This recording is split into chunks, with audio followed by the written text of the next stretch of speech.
pero no entendemos bien en qué consiste el cambio, de qué está hecha la energía y la motivación para el cambio y sobre todo cuál es el primer paso, porque si no entendemos cómo movernos nos quedamos en el deseo. Es un proceso cambiar, ¿no? No es de la noche a la mañana como mucha gente cree. Y hay otra parte también bien importante. Las personas esperan que los cambios no duelan, que los cambios sean cómodos y que los cambios me aseguren resultados y además pueda hacer lo más rápido posible, ¿no? O sea, yo creo que he tenido cambios involuntarios. Por ejemplo, la pérdida de salud de mi papá hace ya más de 16 años que él sufre un derrame cerebral que nos cambió la vida de la noche a la mañana. A mi hija le diagnosticaron algo que se llama hipoacusia bilateral neurosensorial moderada severa bilateral. Esto quiere decir que mi hija nació, eso por falta de células auditivas, como una niña sorda al 50-60% aproximadamente. Ya reconocí que quiero cambiar, ya me di cuenta que es momento de moverme. ¿Qué sigue? ¿Cómo daríamos ese primer paso hacia el cambio? Bienvenidos a un nuevo capítulo de Resignificando Ando. Hoy vamos a resignificar lo que quiere decir cambiar. Y para eso tengo el privilegio, el orgullo y también mucha emoción de contar con David Montalvo, que viene desde Monterrey, que nos conocimos en Saltillo en una conferencia y así me encantó escucharlo y le dije, quiero invitarte a mi podcast y hoy lo hicimos real y vino desde Monterrey, entonces estoy doblemente agradecida por tenerte en este espacio y me gustaría pedirte que te presentaras, David, como la gente que hoy está con nosotros le gustaría saber quién es David Montalvo. Claro, pues gracias por la invitación, encantado de estar acá. Y bueno, pues soy coach de cambio y resiliencia desde hace ya más de 23 años. Soy tanatólogo, también tengo una parte de tanatólogo y también una de las cosas que más hago es dar conferencias. Entonces también estoy como speaker en diferentes empresas y organizaciones y en el acompañamiento tanatológico, emocional, personal y familiar. Entonces eso es lo que hago. Tengo un podcast, soy autor de varios libros. Entonces escribo, hablo, tengo un programa de radio, entonces todo en función de comunicar. ¿Dónde te pueden encontrar a ti? ¿Dónde pueden encontrar tus libros para todos los que están aquí? Pues realmente en mi cuenta de Instagram ahí está todo, en David Montalvo MX o también en mi página web davidmontalvo.com.mx. Ahí pueden encontrar libros, información de lo que hago, mis podcasts, programas y demás. Bueno, pues después de escuchar este episodio, más ganas van a tener de seguirlo. Y vamos a hablar sobre un gran tema.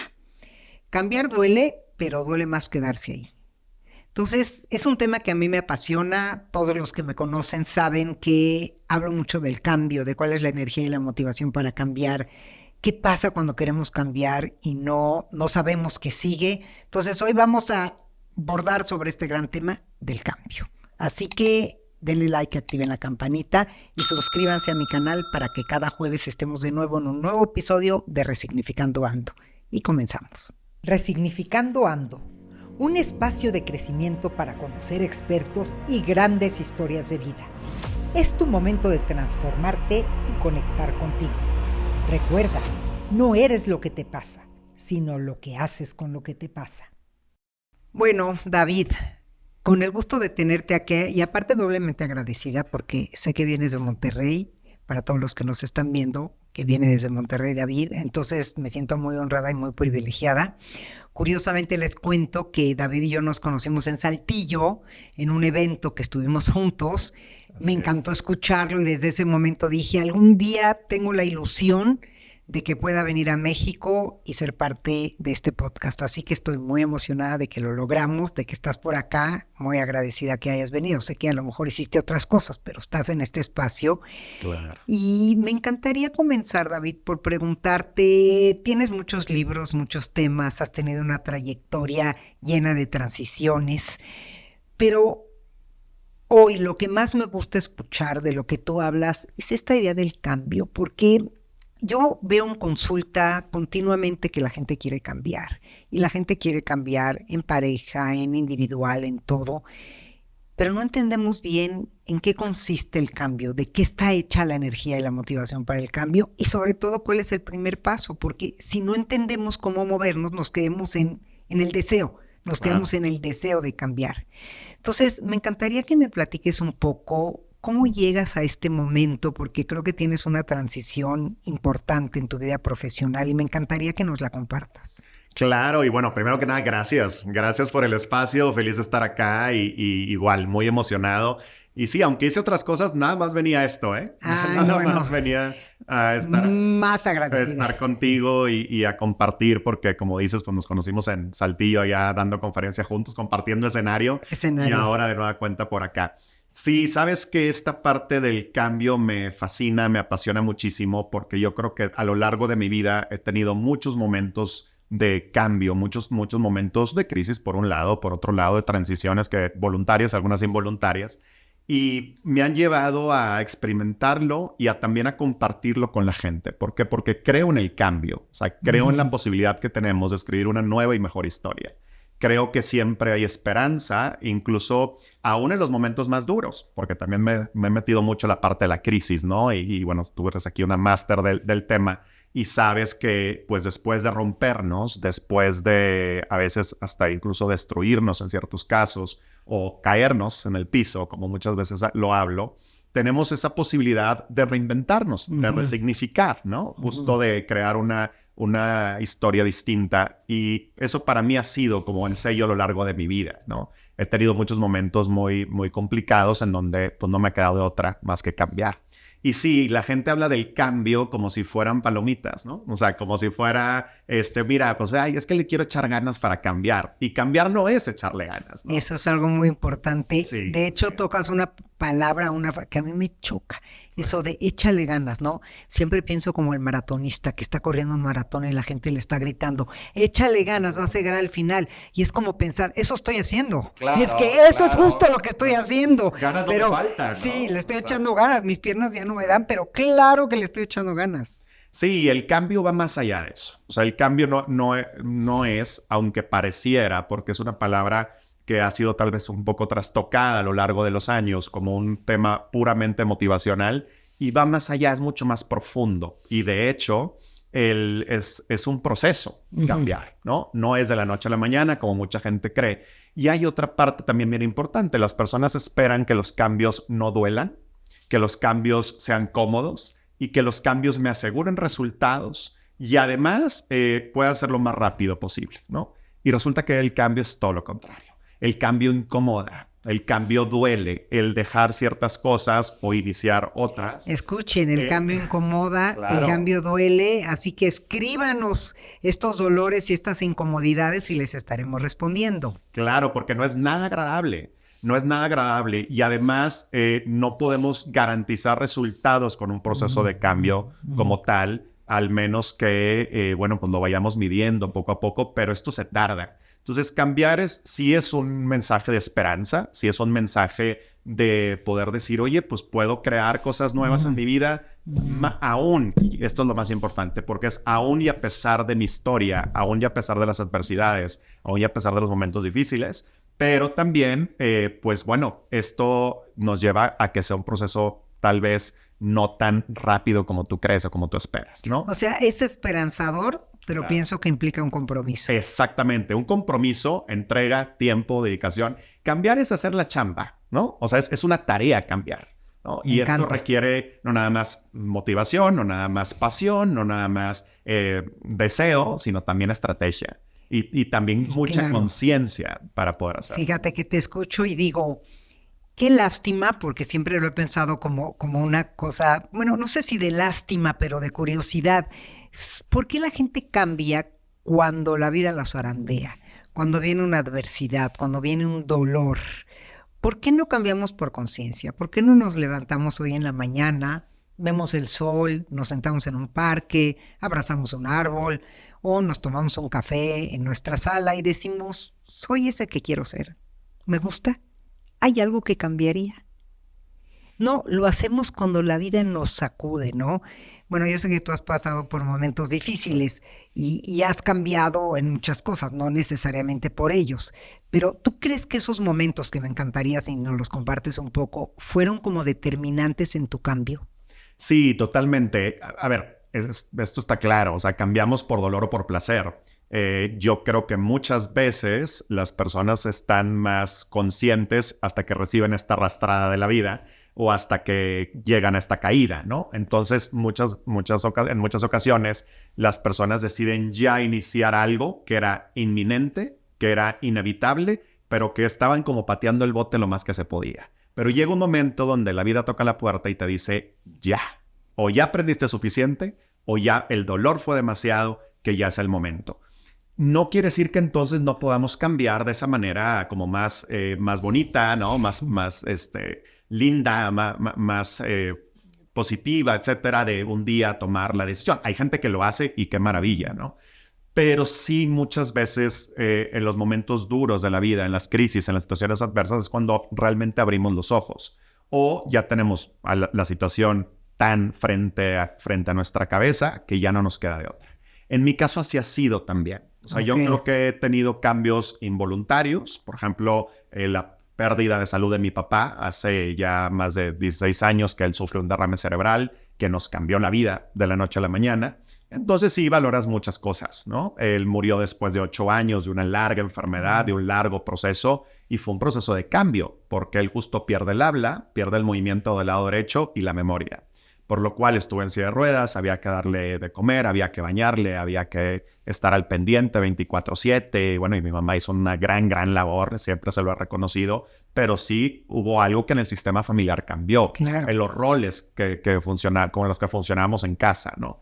Y eso también me llevó, por ejemplo, a plantearme el tema de la muerte, que para mí no había sido un tema todavía muy presente, ¿no? Y yo les digo que no es fatalismo, sino es más bien desde la conciencia. Hacer conciencia de la muerte es hacer conciencia de la vida.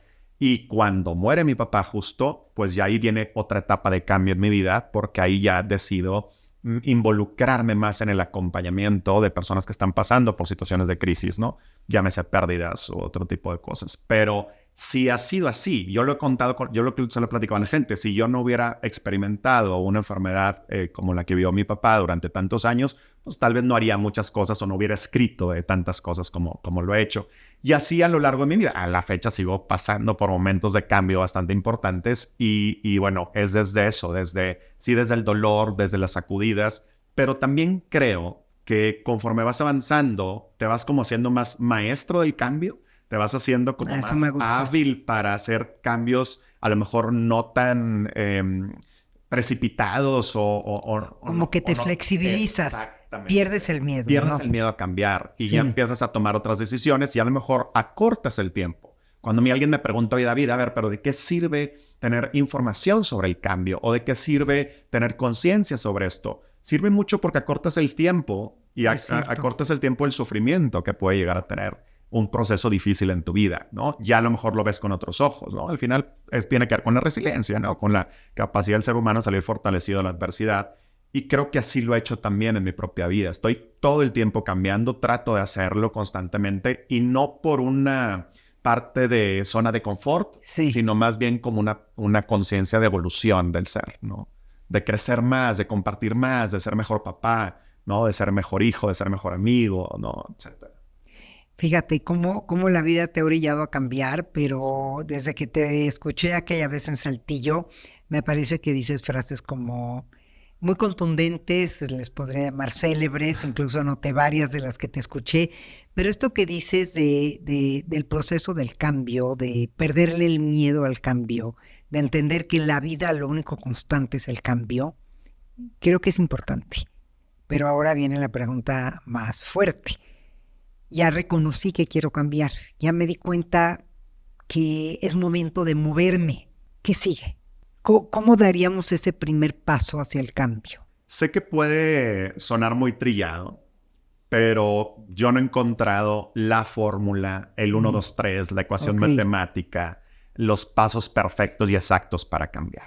Sin embargo, obviamente hay mucha bibliografía, hay muchas teorías, hay mucho al respecto. Pero en mi experiencia y con la gente con la que acompaño y las organizaciones con las que trabajo, creo que sí es muy importante la introspección y el saber en dónde estoy y a dónde quiero llegar, ¿no? Ok. Como punto de partida. Quiero cambiar, ¿no? Pero ¿hacia dónde? Claro, ¿y qué es lo que quiero cambiar? Me preguntaba hace poco una persona, oye, ¿cómo le puedo hacer para darme cuenta que estoy sanando? ¿Cómo le puedo hacer para darme cuenta que estoy avanzando? Bueno, pues es que si no sabes en dónde estabas y no sabes cómo estás ahora, está imposible. O sea, sí es importante hacer este ejercicio de para adentro, ¿no? Echarse un clavado para ver, oye, ¿cómo me siento? Y aquí siempre hablo de echarle un vistazo a todas las áreas de tu vida, física, mental, emocional, espiritual, familiar, de ocio, de propósito, de espiritualidad. ¿Cómo andas en esa situación? Porque hay gente que sabe exactamente qué es lo que tiene que ajustar, calibrar, modificar en su vida y otras personas que a lo mejor están medio perdidas ahí en el limbo. Ahí es donde hay que hacer esta conciencia de, bueno, cómo andas en las áreas y a partir de ahí ya tomas una decisión. Pero siempre, y también esto es súper importante, necesitamos tener algo que se llama juegos ganables. Es decir, tomar pequeños pasos y pequeñas decisiones que nos ayuden a acercarnos más a lo que realmente queremos. Y le llamas juegos ganables porque son estas cosas que ya vamos a ganar porque son tan pequeñas que nos van a salir bien. Es como si empiezas, me pasa mucho esto que dices a veces con las parejas, que les dejo tareas, ¿no? Y entonces me dicen, ay, pero está muy simple. Le digo, es que si te dejo una difícil y no te sale, te desmotivas. Pero si te dejo esta sencilla y te sale, vas a querer otra más. Es que imagínate, te voy a poner un caso. Imagínate a alguien que llega, por ejemplo, que llega a mi oficina y me dice, oye, acabo de vivir la pérdida de mi hijo. Acabo de vivir la pérdida de mi papá, de mi mamá, de mi hermano, o acabo de quebrar la empresa que duró 25 años. Si yo le pongo una super tarea de cambio, ¿no? Y un plan de acción con puntos y comas y cosas, y pues el grado de frustración, el no hacerlo, va a ser mucho más fuerte. Y eso nos imposibilita el cambio. O sea, esa es para mí una guillotina del cambio. Si yo, por el contrario, te digo, ¿sabes qué? Mira, está esta tarea, como bien dices, pequeñita. Esta cosita que a lo mejor es buscar ayuda. A lo mejor es hacer la cita con tu terapeuta. A lo mejor es abrir el libro. Ni siquiera te digo leerlo todo. Abrir el libro de perdido para ver de qué trata. Oye, mandar ese correo electrónico que a lo mejor no has querido. Tener esa conversación incómoda que a lo mejor no te has atrevido. O sea, son esas cosas que nos ayudan a ir ganando. Por eso es el juego ganable, como bien mencionas, para poder avanzar. Y eso luego ya nos lleva a ir tomando metas más ambiciosas, más grandes. Pero el cambio necesita empezar de ahí. O sea, sí hay que hacernos una sacudida emocional y hacer un escáner emocional también para ver dónde estamos, pero avanzar de esa manera. Porque con juegos ganables, me gustó la expresión. Sí, porque si no nos frustramos. Nos frustramos y caemos y entonces ese es el gran tema. Algo también pasa mucho en el cambio y sobre todo pues también cuando estamos en momentos de crisis es que nuestras expectativas, o sea, la frustración está entre las expectativas y la realidad. Entonces, mis expectativas son altísimas. O sea, pensando, te lo voy a poner así, oye, acabo de vivir una separación de mi pareja, o acabo de vivir un divorcio, o acabo de vivir tal, y ahora sí ya me liberé, y ahora sí ya el mundo es mío, y todo va a fluir increíble, y ahora sí ya está. Tú sabes, y yo sé que no es cierto. Claro. ¿No? Que no funciona de esa manera. Entonces, tu expectativa es tan alta que luego empiezas a darte cuenta que las cosas no avanzan así. ¿Por qué? Porque otra vez, es un proceso. Y es que no son como pensabas. Incómodo, y es un proceso que se tarda, y es un proceso que duele y demás. Tiene sus cosas muy buenas y vas sanando poco a poco. Cuando descubres eso, es cuando empiezas a ya darte cuenta de que está bien sentirse mal de pronto, que está bien caerse, que está bien no ver la luz, a veces no querer ni levantarte de la cama, y también está bien darse la oportunidad de escribir una nueva y mejor historia. Pero sí es importante tomarlo en cuenta. ¿Por qué? Porque la realidad es lo que hay ahora. Esto es lo que es. Es que no me gusta, David. No. Y a mí tampoco me gustaría si estuviera en tu lugar. No es cómoda, no es buena. Yo les hablo mucho del cuarto rojo y el cuarto azul. Que para mí el cuarto rojo es tu realidad en donde estabas y de pronto hay alguien o algo que te saca del cuarto rojo. Aunque no quisieras, a lo mejor tú tenías tu cama, tu sala, tu televisión grandísima, padrísimo, y de repente llega algo o alguien que te saca a fuerza y no te deja ni respirar y te dice, oye, bueno, ahora te toca entrar al cuarto azul. Y ahí es donde mucha gente se frena y ahí está la frustración, porque, ¿cómo? Espérate, pero es que yo quiero el cuarto rojo. Hay personas que se quedan con el pie afuera del cuarto azul durante 5 o 10 años. Hay personas que deciden ya entrarle y luego cuando pones al menos los primeros dedos de los pies en el cuarto azul, te das cuenta que no era tan malo como parecía. Pero ese procesito de cambio es el que hay que realizar. Ese movimiento de moverte de este cuartito rojo a este cuarto azul es el que nos cuesta a veces trabajo, ¿no? Claro. A veces yo lo imagino como dos lanchas Ajá. y tienes un pie en una y un pie en otra. Bueno, un rato puedes ir avanzando así como si fueran unos zapatotes grandes en dos, pero cada vez se van a abrir más las lanchas, y vas a tener que poner el pie en una. ¿En cuál lo pones? ¿En la misma de siempre o eliges ponerla en la otra? En la otra. ¿No?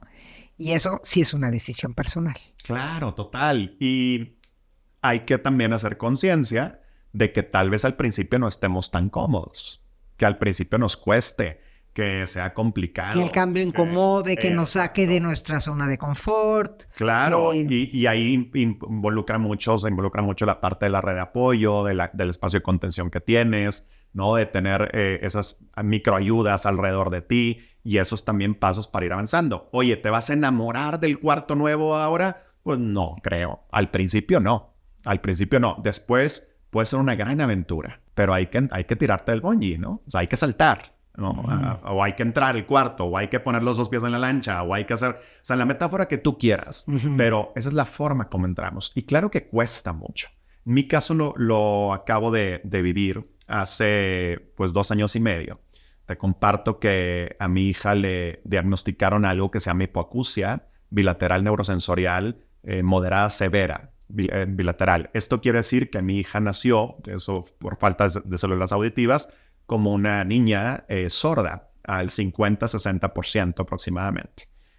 Me cambió la vida, ¿no? ¿Qué edad tiene tu chiquita Ahorita ahora? tiene 5 años, pero esto fue hace 2 años y medio que nos dimos cuenta. O sea, No ya se habían dado cuenta. no nos habíamos dado cuenta. Y de hecho, la verdad es que dentro de todo es una edad auditiva muy temprana porque hay gente que se da cuenta hasta los 10 años, ¿no? Entonces, bueno, nos dimos cuenta de esto después de varios estudios y varias cosas y nos dan la noticia de que ella tiene algo que se llama discapacidad auditiva. Las cosas como son y cómo funcionan. Por su nombre, ¿no? Por su nombre, ajá. Se le llama así, es una discapacidad auditiva y en donde ella necesita usar auxiliares para poder escuchar, ¿no? Y claro que en su momento, cuando recibimos la noticia, pues fue un caos, fue un shock, ¿no? Importante, ¿no? Y fue un duelo también y demás. Pero fue también el pensar, ok, ¿cómo le hacemos con esta situación nueva que estamos enfrentando? Y alguien me dijo una cosa muy cierta. Me dice, David, ¿sabes? La que va a vivir esa discapacidad auditiva es ella, no eres tú. Tú la vas a vivir desde el punto de vista de padre, ¿no? Acompañándola. Y su mamá como la mamá, exacto, acompañándole. Pero quien va a vivir eso es ella, quien va a lidiar con eso es ella. Y tuvimos un momento muy bonito que fue el día que le pusieron los auxiliares auditivos, que para mí me marcó y me dio mucha esperanza de que todas las cosas iban a funcionar. Y fue que ella, por primera vez, cuando íbamos en el carro de regreso, en el coche de regreso del hospital, después de ponerle los aparatos auditivos, etcétera, ella pedía que la ventana del coche estuviera abajo, ¿no? No me dejaba subirla y luego la traté de subir otra vez y otra vez hasta que volteo y ella tenía una carita de asombro porque era el primer día, las primeras horas que ella usaba auxiliares auditivos. Era un día en Monterrey de mucho calor, de mucho viento y ella tenía su carita así de emoción, sacando la cabecita por la ventana, tratando de escuchar por primera vez en su vida el viento. Ay, no, me dio un escalofrío. El aire. Qué historia. Imagínate, o sea, el escuchar por primera vez el viento. Para mí fue un momento wow, porque obviamente era un milagro. De hecho, como en parte ya hablando de un poco de la comunidad sorda y demás, hay unas reflexiones muy bonitas donde muchas personas que no habían escuchado pensaban que las nubes tenían sonido. Pensaban que los grillos en la oscuridad y en la noche era el tintineo de las estrellas, ¿no? Pensaban que no sé, una rama que caía, pues no tenía sonido, etcétera. Muchas cosas que hemos ido aprendiendo a lo largo del tiempo. Y ahorita mi hija, gracias a Dios, escucha a casi un 100% con sus auxiliares, pero ha descubierto sonidos que en su vida había captado, ¿no? De hecho, yo en las conferencias les digo con el micrófono, ¿no? Les toco un poquito el micrófono, les digo, bueno, esto mi hija no había forma de escucharlo, no podía ni decir papá. Y ahora dentro de la experiencia de cambio, porque para mí fue una paradoja muy interesante, porque es, oye, pues yo estudié comunicación, yo me dedico a hablar, me dedico a escuchar, de eso es mi chamba, ¿no? Y mi hija no puede escuchar, ¿no? Y para nosotros fue también como familia y al escucharla a ella ahora hablar y comunicar y compartir, vale la pena porque nos adaptamos al cambio, ¿no? Y ahora hablamos escuchando desde el corazón. Y está bien. Y es una Y ella nueva puede forma. hablar. Y ella puede hablar muy bien y está hablando, ya está en un colegio que va adecuado también A sus su nivel necesidades. y a su discapacidad auditiva. Va en un colegio normal, tal, todo bien. Pero sí es un aprendizaje importante porque si, por ejemplo, ella si no trae los aparatitos y hacemos un FaceTime, no me escucha, ¿no? O sea, no me escucha igual. Entonces, ese tipo de cuestiones que te van poniendo la vida, que por supuesto que no han sido fáciles, que a lo mejor para alguien puede, obviamente, siempre he dicho que no se podemos comparar cosas. Pero es interesante lo que dices, porque a lo mejor el valor de escuchar era algo que tú lo dabas por hecho, como decimos, you take it for granted, ¿no? Lo das por hecho. Y como estos como tropiezos o estas cosas en la vida te hacen revalorar la capacidad de oír, de cuando me decías de escuchar el viento, ¿no? Cuando nos detenemos a escuchar el viento y es un sonido hermoso, pero lo oyes tanto que ya no te significa, ¿no? ¿Cuándo nos detenemos a conectar con el otro? Yo en estos momentos tengo que acercarme con mi hija y verle a los ojos, porque aparte ella lee mis labios. Entonces tengo que gesticular, tengo que abrir la boca, tengo que hablar de una forma mucho más consciente. Porque si yo le hablo de espaldas, por ejemplo, no me escucha igual. Entonces yo tengo que estar y ponerme en su nivel de niña, ¿no? Agacharme, obviamente, y verle a los ojos y decirle algo importante, comunicarle alguna indicación, alguna cosa. Claro, hacemos el día a día, ¿no? De igual forma, como mucho como los niños, cualquiera, ¿no? Pero en este caso hay ciertos temas que sí hay que abrir los ojos, hay que abrir el alma y hay que aprender a escuchar desde ahí, desde el corazón, desde la vida, desde cosas que a lo mejor pueden parecer muy simples, ¿no? Claro. Y yo lo llevo a esto a la parte de el regalo de la presencia.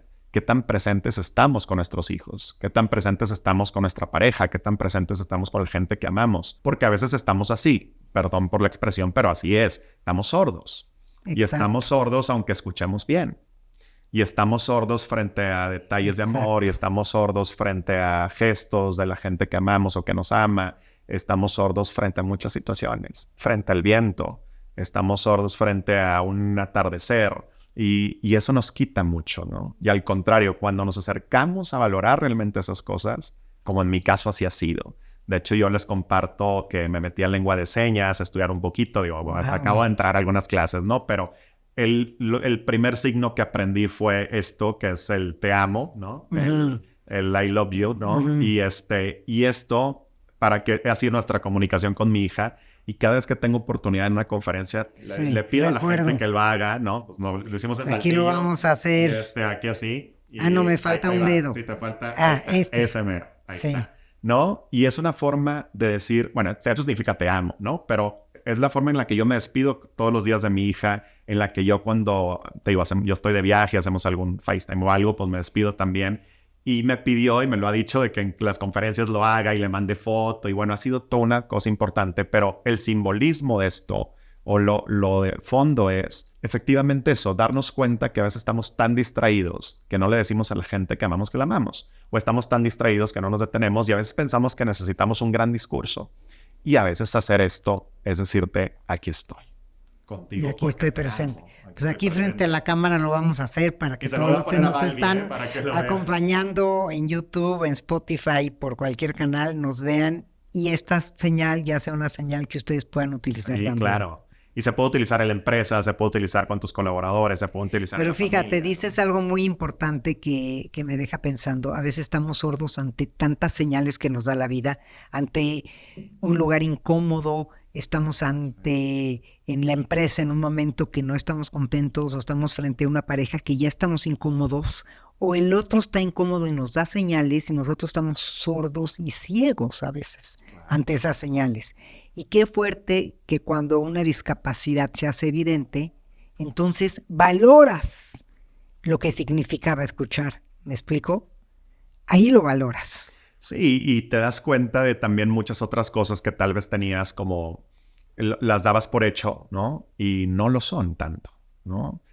Ahorita justo el dar un abrazo, ¿no? Exacto. El estar con la persona, el escuchar. Digo, y esto yo también desde la parte de un poco de lo que hago de tanatología, también acompañando a otras personas, pues también lo he visto. Digo, al momento de acompañar a gente que está a punto de morir o pacientes con cáncer, etcétera, que es algo que hago también constantemente. O sea, acompañas gente en esto. Sí, en procesos de duelo, de pérdida, pero al final de cambio. O sea, al final todo tiene que ver con eso. Y es donde me enfoco, ¿no?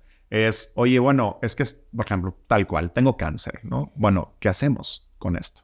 Eso es para mí lo más importante. Más allá del diagnóstico médico, del pronóstico, más allá de la situación en la que te encuentres ahora, hay que ver también las circunstancias alrededor, pero la gran pregunta es, ¿qué sí puedes hacer con esto? Y ahí entra el cambio. ¿Cómo lo hacemos para Porque disfrutar la lo que realidad? no es la limitación siempre es más obvia, ¿cierto? Claro, totalmente. Sí. O sea, Totalmente. lo que no puedo hacer y la limitación de esta condición siempre es muy obvia. Y por eso nos cuesta trabajo irnos a lo más profundo y decir, pero ¿qué sí puedo hacer con esto?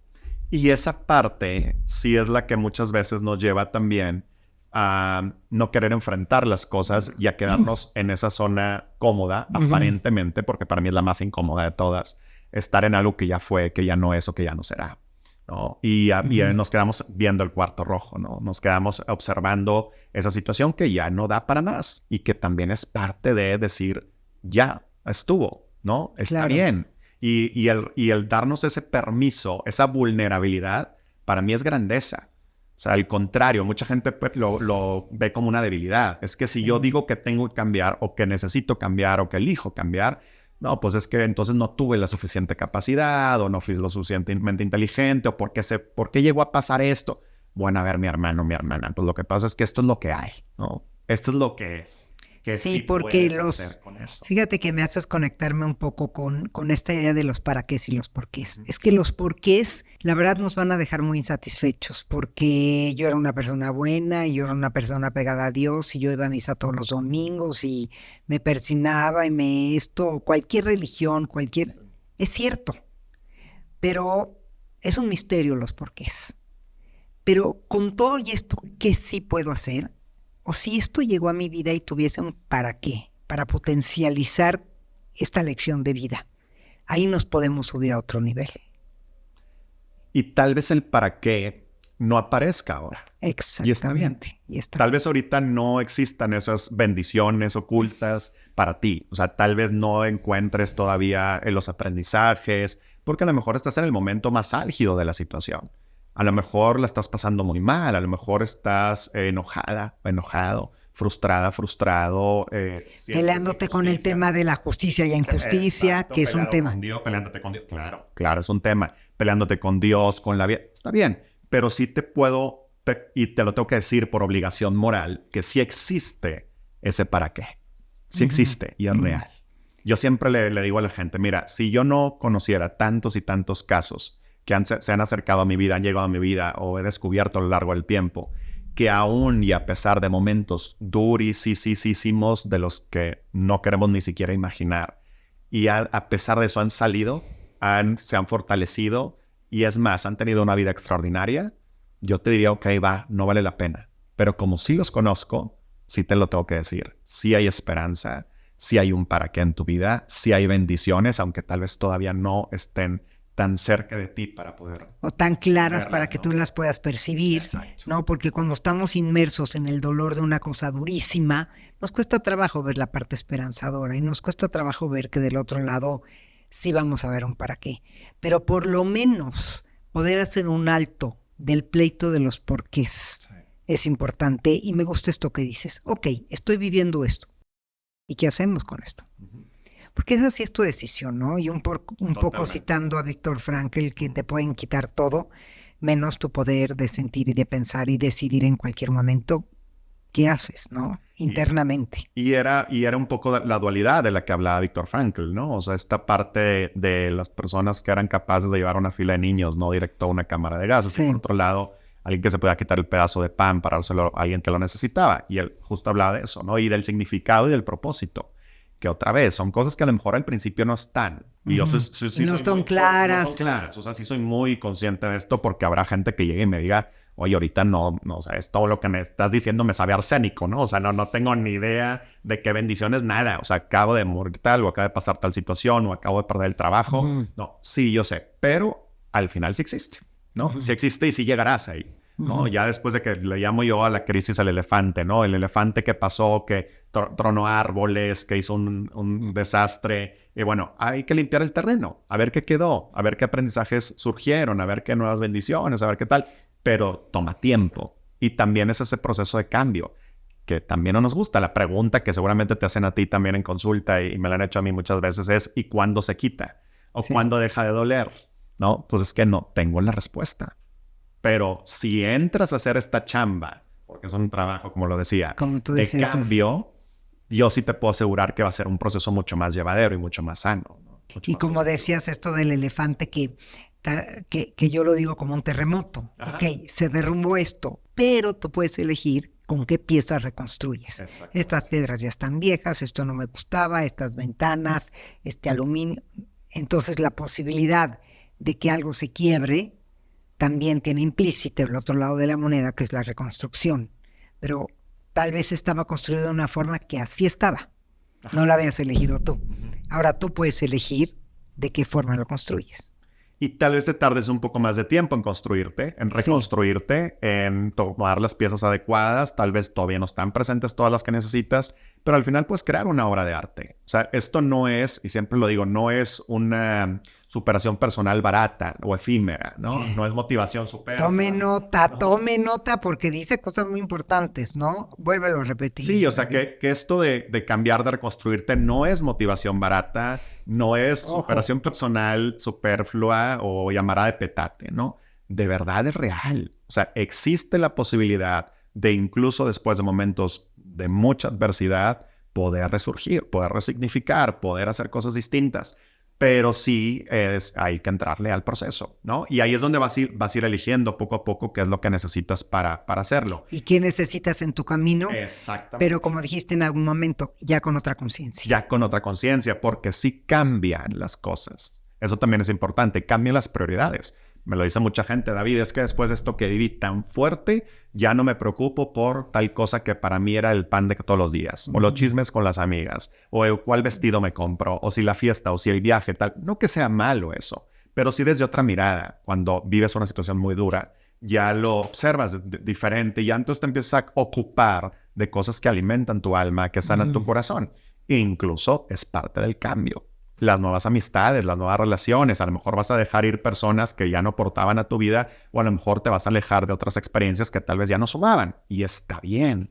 Es parte de cambiar, es parte del proceso. ¿Y crees que la gente como en momentos puntuales, más allá de haber vivido algo personal, hay como momentos del año, como son fines de año, principios de año, que son así como, yo digo, estacionarios, que la gente quiere cambiar, que quiere... ¿Crees que es un buen momento o crees que no habría que ponerles atención? Sí, yo creo que pueden ser, siempre lo digo, como buenas excusas para cambiar. Okay. Y hay que verlas como tal. O sea, si te ayudan para empezar un proceso, adelante. No quiere decir que te tengas que esperar a que sea fin de año o año nuevo o algún ciclo en tu vida para iniciar. Pero si a ti te gusta, a ti te suma, a ti te ayuda... Es como un buen reinicio, como un volver a empezar, por supuesto. Pero también hay algo. Puedes cambiar en marzo, puedes cambiar en junio, ¿no? Por eso tienes tu libro que dice que los lunes también son viernes, ¿no? Exacto. Porque no importa el día. Y los lunes también son viernes, justo hablo de eso. Es que hay gente que odia los lunes y hay gente que ama los viernes y que ya está esperando. Pues que no es el día el que realmente importa, ¿no? Es el significado y el propósito que le damos a nuestro trabajo. Ese libro en función de la chamba de todos los días. Pero pasa igual con esto. O sea, puedes cambiar o tomar una decisión en un sábado. Esto de empiezo la dieta el lunes, pues puede ser que te ayude, pero pues igual y para el martes ya se acabó la dieta. Entonces empieza el miércoles, no pasa nada. O empieza la hoy, ¿no? Sí. Hoy puedes tomar esa decisión. Y es lo que le digo a la gente. O sea, hoy en este momento por algo nos estás escuchando, viendo. No es casualidad esto. Sí. Y hoy puedes hacer esa llamada, puedes mandar ese correo electrónico, puedes pararte y hablar con esa persona, tener esa conversación pendiente, etcétera, ¿no? O sea, no tiene que pasar algo exactamente en tu vida para poder iniciar un cambio.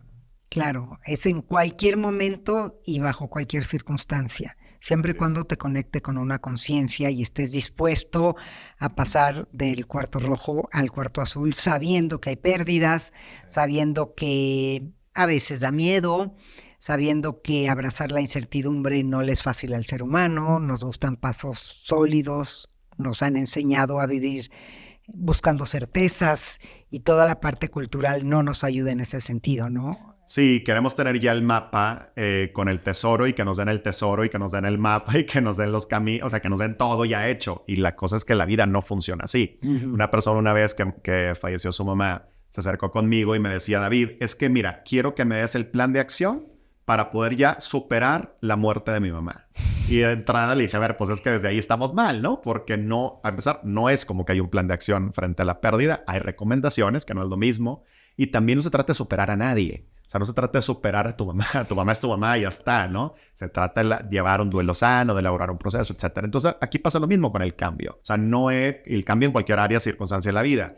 No es que necesites el 1, 2, 3 y eso a ti únicamente y a toda la población le va a servir. No, pues no. A lo mejor tú vas decidiendo ciertas cosas que te han ayudado, que te han sumado. Tal vez un libro que para alguien fue wow, maravilloso, increíble, extraordinario, para otra persona sea, bueno, pues ahí estuvo el libro y ya está, ¿no? Y en el acompañamiento de estas personas a encontrarle, pues le voy a llamar, si me permites, como un nuevo sentido a su vida. Sí, sí, sí.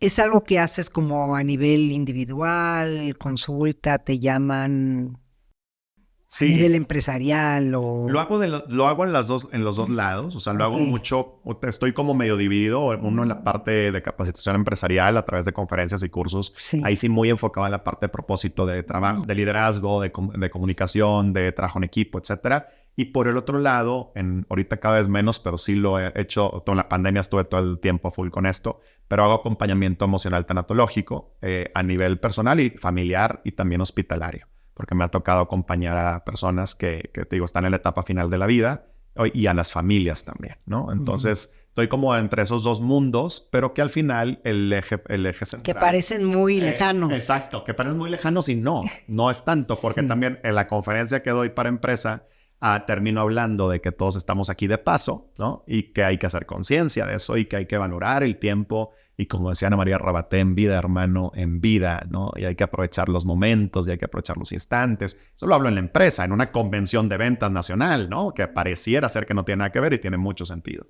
Y por el otro lado, en el acompañamiento personal, también hablo del propósito, del sentido, del trabajo, de la comunicación con la gente que quieres, del liderazgo que ejerces como madre de familia, como... De cómo cambian los roles, como tú decías, ¿no? Roles, ante claro. un movimiento se salpica el sistema completo. Totalmente. Y por eso ahí entramos a hablar de cambio y resiliencia, ¿no? De estos dos pilares que para mí son fundamentales. O sea, los he vivido yo toda mi vida. O sea, si yo te contara muchas cosas, ese es como el sello que yo tenía en mi vida. He sido muy cambiante y he sido también, creo, muy resiliente a pesar de muchas situaciones y muchas cosas que tal vez me pudieran tener en otro lado. Muy diferente al que estoy ahora, ¿no? Todavía estoy trabajando, siento que somos más aprendices que maestros todo el tiempo. Estoy tratando de aprender, de cambiar, de evolucionar, de mejorar, pero pues duele, cuesta, ¿no? A veces. Cuesta, pero como desde tu experiencia, me parece que no hay mayor pasión que dedicarte a lo que haces desde un punto de partida de historias personales. 100%. Desde tu experiencia, de haber tocado tú momentos que tuviste que cambiar, que tuviste que ser resiliente. Entonces lo has vivido en carne propia, como comúnmente se dice, y desde ahí surge como este potencial y esta pasión para ayudar a los otros con la palabra cambio, con la palabra movimiento, con la palabra resiliencia, con las metáforas que haces de los cuartos, con esta idea de empezar desde lo simple, porque me parece que cuando uno lo ha vivido y la vida te ha puesto en escenarios diversos de retos, creas esta facilitación para ayudar, para ser facilitador de los demás. Sí, yo creo que sí es importante más allá de haber vivido una historia única o particular, haber pasado por el dolor y haber pasado por también el sufrimiento y haber pasado por la pérdida y haber pasado por situaciones de quiebre en donde yo me he sentido particular y personalmente roto por dentro por completo. O sea, mi proceso yo creo que de cambio lo inicié desde los 16 años. Wow. O sea, yo estuve en una depresión muy fuerte en mi vida a esa edad y gracias a eso me llevó a indagar más y igual te lo digo, si yo no hubiera pasado por ese momento que me duró un buen rato y en terapia y tratamiento y demás, mil cosas, pues yo no estaría acá tampoco después de 23 años, ¿no? Porque llevo ya 23 años dedicado a ayudar y acompañar a las personas. en diferentes trincheras y situaciones. Pero yo pasé por eso, ¿no? Y lo he vivido a lo largo del tiempo, ¿no? Y así como una depresión, y así como la pérdida de mis seres queridos, así como una discapacidad en casa, un divorcio, etcétera. O sea, he vivido muchas cosas que me han llevado a replantear mi propia vida y mi propia existencia. No Y veo que han sido personal, cómodo, familiar, de todo. de todo. Entonces, te digo, más que el decir, ay, yo viví lo mismo que tú exactamente, porque yo creo que cada quien tenemos nuestra propia historia y es única y no es comparable con otras, ¿no? Ni repetible. Ni repetible, exacto. Al final creo que sí es un poco de empatía en lo que puedes llegar a obtener cuando estás ahí, cuando conociste lo que duele, cuando la pasaste mal, cuando querías terminar con todo, porque fue mi caso en su momento, ¿no? Sí, también pasaste por un momento claro, yo así. quería ya, bye, ¿no? Se acabó porque no encontraba ese sentido, ¿no? Luego ya conocí... Y eso fue más en tu adolescencia, Sí, en la como época los de tu 16 depresión. años, más o menos. Ajá, Sí, que te ahí- lleva a lo más profundo. Horrible, horrible, horrible, horrible. Y fue una etapa muy dura, una etapa muy complicada, incluso para mi familia. Y bueno, pues ya después de todo este tiempo, después de todo un proceso, después de todo, pude sanar, pude avanzar, pude tal. Y luego he tenido otros retos, obviamente, ¿no? Pero sí el hecho de haber estado ahí y haber estado en otros momentos, como en el hecho de muerte de mi papá, como en otras situaciones, te digo, me han llevado al menos a poder ser un poco más empático y a poder escuchar como Balbi, mi hija, me ha enseñado con el corazón, sin juzgar, ¿no? Más que simplemente estando desde ese regalo de la presencia, ¿no? Pero es curioso porque te dedicas a ayudar a la gente a encontrarle un sentido a lo que viven, a ver qué hacen con lo que viven Sí. y entender un poco de qué está hecho el cambio. Y me parece que mientras más te escucho y escucho tu historia, tú lo has hecho en tu persona. Tú has tenido que ingeniártelas para reencontrarte contigo mismo, para reencontrarte con la vida, para reencontrarte con tu misión de vida, para reencontrarte con el tipo de trabajo que haces, porque también pasaste por varias etapas. Y hoy posiblemente esto que haces a nivel macro con empresas tiene que ver con tu historia. Totalmente. Sí, De sí. motivar a la gente, de encontrar cómo ser líder, de encontrar tus fortalezas, porque en algún momento tú lo tuviste que hacer contigo y no hay cosa, estoy convencida, que mejor no salga en la vida cuando sale desde haberlo vivido en las entrañas. Yo creo que te puedo decir que no hay un libro mío escrito de algo que yo no haya pasado. O sea, todos mis libros tienen una crisis detrás. Todos, incluso el último de los lunes, el más reciente, el de los lunes también son viernes, fue por una crisis profesional, que yo ya quería acabar con lo que estaba haciendo. Esto fue antes de pandemia y yo ya entré en un pozo profundo a nivel profesional donde dije, ya voy a dejar de dar conferencias, voy a dejar de libros, me voy a ir a vender tacos, voy a ver qué hago. Y de ahí salió justo los lunes también son viernes, que es una forma de recuperar esa chispa que yo también perdí. Y es como lo hice yo también para recuperarla. Los elefantes no vuelan, fue a raíz justo de lo que pasó con mi papá, ¿no? De cómo llegó un elefante a nuestra vida, que en ese caso se llama derrame cerebral y enfermedad y situaciones muy complejas de salud. Y así ha sido, o sea, así ha sido a lo largo del tiempo. Y yo siempre he dicho, incluso con las organizaciones, en las empresas, en estos eventos masivos y cosas de estas que hago, no te voy a hablar de algo que yo no crea y no te voy a hablar de algo que yo no haya vivido.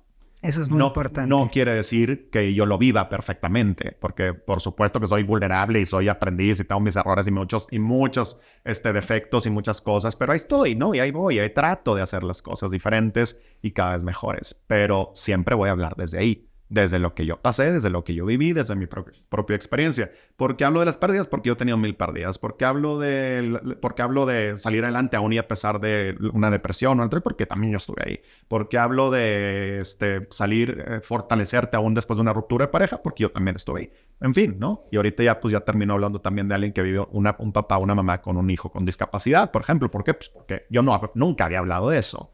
Y no lo hablaba porque yo no lo había experimentado. Ahorita ya lo hablo con todas sus letras y me encanta poderle dar visibilidad, por ejemplo, a una discapacidad auditiva que a veces se llama que es una discapacidad como invisible, ¿no? Porque no se nota. Porque no se nota. Claro. Lo que pasa es que mucha gente que trae a lo mejor un implante coclear, unos auxiliares auditivos, pues las veces pues muy bien, ¿no? Todo está bien y no es como tan visible como otras discapacidades.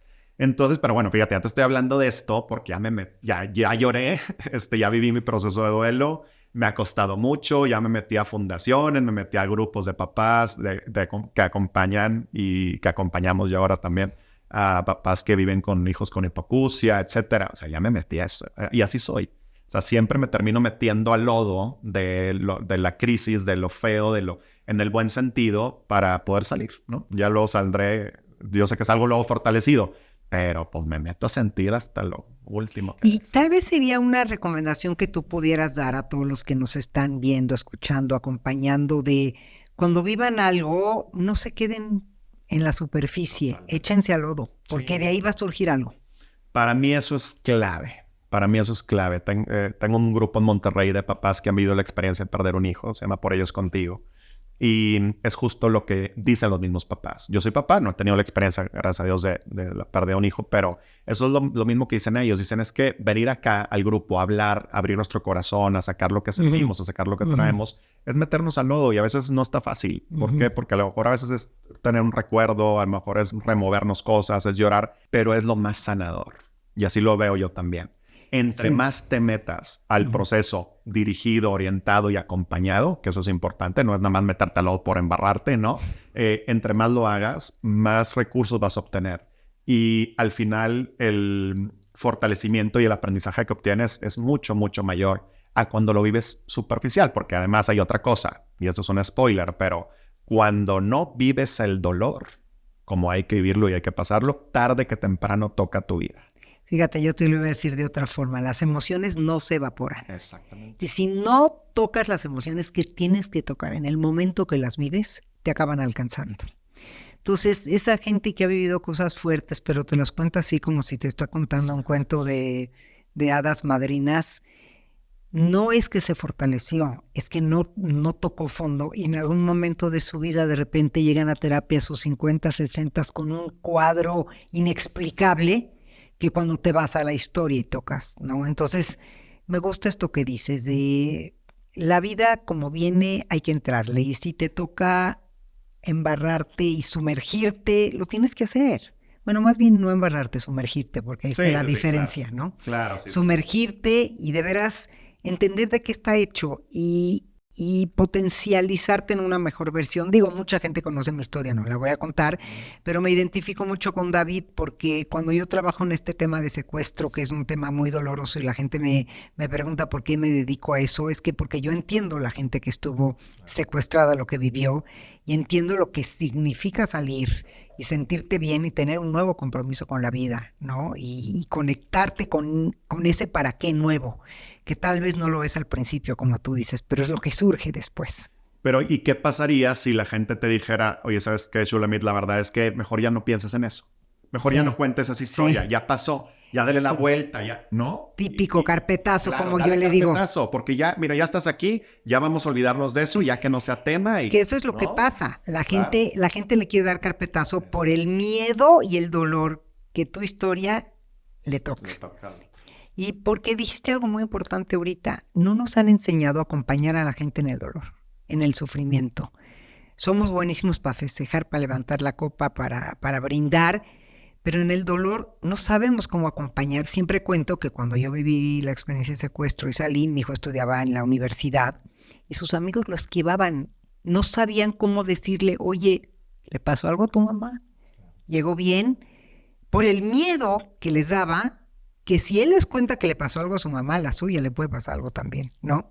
Sí, y entonces es esta parte de que no nos sabemos acercar y yo creo que es nuestro compromiso, que la gente sepa vivir de cerca el dolor del otro, acompañar, claro, tú lo haces a nivel profesional y yo también, pero tendríamos que aprender a hacerlo más a nivel comunal, a nivel social, a nivel cotidiano, acercarnos al dolor del otro sin miedo. Hay que tener estas pláticas de banqueta sobre el dolor y está bien. Claro. Me encanta. ¿No? Y está bien. Y tener estas conversaciones en casa y hablar de estos temas. Y a mí me lo dicen mucho los papás con niños pequeños, ¿no? De, oye, pasó esto en la familia, ¿no? Le digo a mi hijo pequeño es que no sé y qué tal. Pues claro, aprovecha la oportunidad. El dolor es un regalo también. El dolor es un regalo y es una excusa también muy buena para hablar con tus hijos de que hay cosas que no salen bien en la vida y que a veces no pasan las cosas que tú querías o que tú sentías o los planes se modifican. Qué bueno que puedas obtener eso como un cúmulo de aprendizaje incluso para los tuyos, ¿no? Hay que normalizar hablar del dolor. Eso está bien. No muy para importante. quedarnos ahí. Normalizar hablar del dolor. Claro. No para quedarte ahí, pero sí, como tú dices, porque en la banqueta o en la calle lo podemos platicar. Pues bueno, me podía quedar platicando horas, me identifico mucho contigo, lo sentí desde el día que nos conocimos, pero estamos llegando al final de este episodio y me encantaría poder dejar algún mensaje para toda la gente que nos ha estado acompañando. ¿Qué les dirías, David, como un mensaje final? Que efectivamente hay esperanza después del dolor, que el problema nunca es el dolor, sino lo que hacemos con él. Y que después de un momento de crisis, después de un momento de adversidad, después de un momento de cambio, puede surgir una gran y nueva y mejor versión de ti misma, de ti mismo. Pero hay que entrarle al proceso. Hay que darse la oportunidad de buscar qué es lo que sentimos, de escucharnos, de poder conectar un poco con lo que está sucediendo. Otra vez, no para quedarnos ahí instalados, sino para impulsarnos. Pero que sí pasan cosas buenas y como decía un papá que tuvo una pérdida muy importante hace algún tiempo, me dice, ¿sabes qué, David? Y lo que más he aprendido es que el sol siempre vuelve a brillar.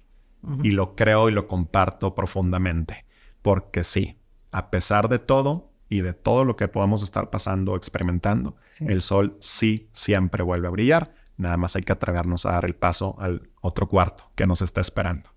Pues muchísimas gracias. De verdad te agradezco mucho y me gustaría que le digas a toda la gente dónde te pueden encontrar, David, porque seguro hay mucha gente que hoy va a querer acceder a ti para una plática, para lo que sea. ¿Dónde te pueden encontrar? Claro, mira, pues estoy en Instagram como David Montalvo MX.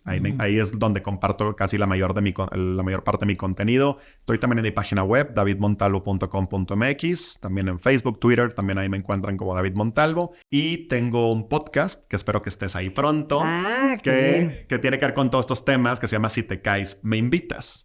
Porque es justo hablar de eso, de que cuando caemos, las personas que caen, pues reciben un gran momento de sabiduría, que yo quiero estar cerca de ellas para poder aprender y recibir un poquito. Entonces espero que estés pronto. Aquí te hago el compromiso formal. Claro, ¿verdad? Que sí, me encanta. Aparte, ahí. ¿Sabes qué? Te tengo que confesar, antes de acabar, que cuando escriba mi próximo libro, te voy a pedir un consejo de cómo titularlo, porque te me haces muy ingenioso en los nombres que les pones a tus libros y a tu podcast, con muchísimo gusto. Sí, bueno. Y para todos los que nos acompañaron y además escriban, ahí estaremos contestándoles. Recuerden darle like, activar la campanita y suscribirse a mi canal para que cada jueves estemos juntos en un nuevo episodio de Resignificando Ando. Muchísimas gracias. Gracias a ti.